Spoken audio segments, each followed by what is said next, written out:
So one of the big surprises at TGS, which a game we haven't seen now for a long, long time, and a game that a lot of us are looking forward to.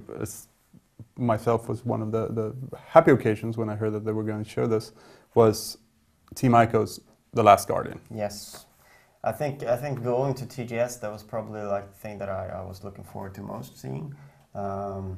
But actually the presentation, the 1 hour long presentation, was a bit anticlimactic for me. In what sense? Yes, in the way it was set up, and let me explain to you. I can break down the 1 hour presentation. You know, from a 1 hour presentation, you expect to get, you know, oh, I'm going to be able to write a big article on this game. I'm going to maybe get to see them play the game. I didn't expect to get hands-on because, you know, obviously then they would have told us, you're getting your hands on the game. But they didn't, so I didn't expect that. But 1 hour, they were 10 minutes late, so we got 50 minutes.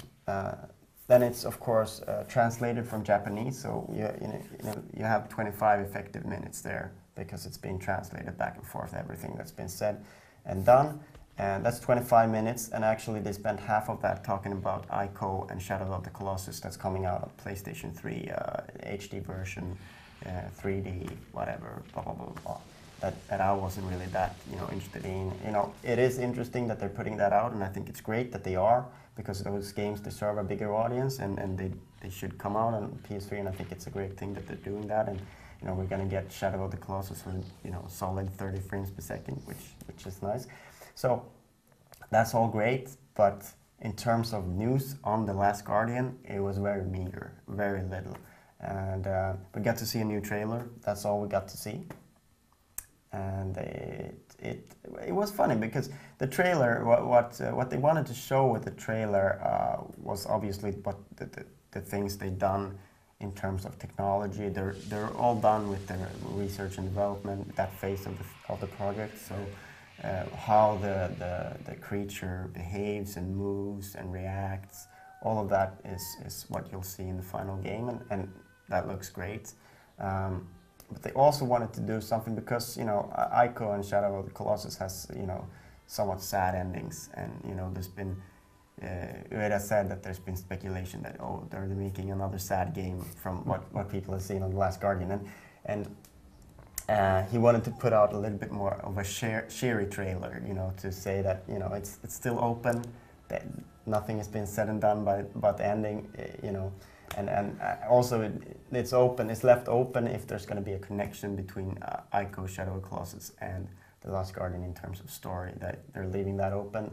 It didn't start out like that, but just like Shadow of the Colossus didn't start out like that, but then they added something, and you know. That is something very unspoilery there. Yeah. We shouldn't say anything about that, obviously, because, you know, I'm sure a lot of you are waiting for the PS3 version of those games, so. But that's the main thing that. I kind of like that they're saying that it's open, that they, because when we saw the first trailer, as in our generation at least, who grew up watching Never-Ending Story, you kind of expect to see a kid with a giant, kind of cute dragon parrot monster, and you just assume, okay, it's gonna die. Yeah. I hope he survives. I hope it dies in a very sad way. Anyway. And the boy thing is also an interesting thing. That's one of the interesting things that came out with the Q&A session afterwards. They asked a question about the fact that, you know, there are small boys in, you know, our main characters in all of the Team Ico games, and then Finito said actually that there was a girl from the beginning in The Last Guardian that was supposed to be the main character, but there were two things that stopped that from happening, and the first one was that little boys have better grip, so they're a little bit better to climb these, you know, the bird dog. But I think that the second reason is probably more you know, more close to the truth, and that's the fact that little girls wear skirts, and it might be a little bit, you know. Little girls wear skirts. Yes, they do. That's what they do. And climbing big bird dogs will mean that you will get some camera angles that perhaps wouldn't be appropriate. So maybe that's the reason why we get a boy in The Last Guardian. But yeah. What other details did they actually share? Well, I mean, there were some other details like on why development's taken so long and so forth. They explained that they used to do research and development in parallel with game design, and there's a lot of testing going on and things like that, and that they've changed that a little bit now, so they're moving into full production and everything is locked down, and that's what they're doing now. So hopefully they put out the date, or like it's coming out holiday 2011 in the trailer.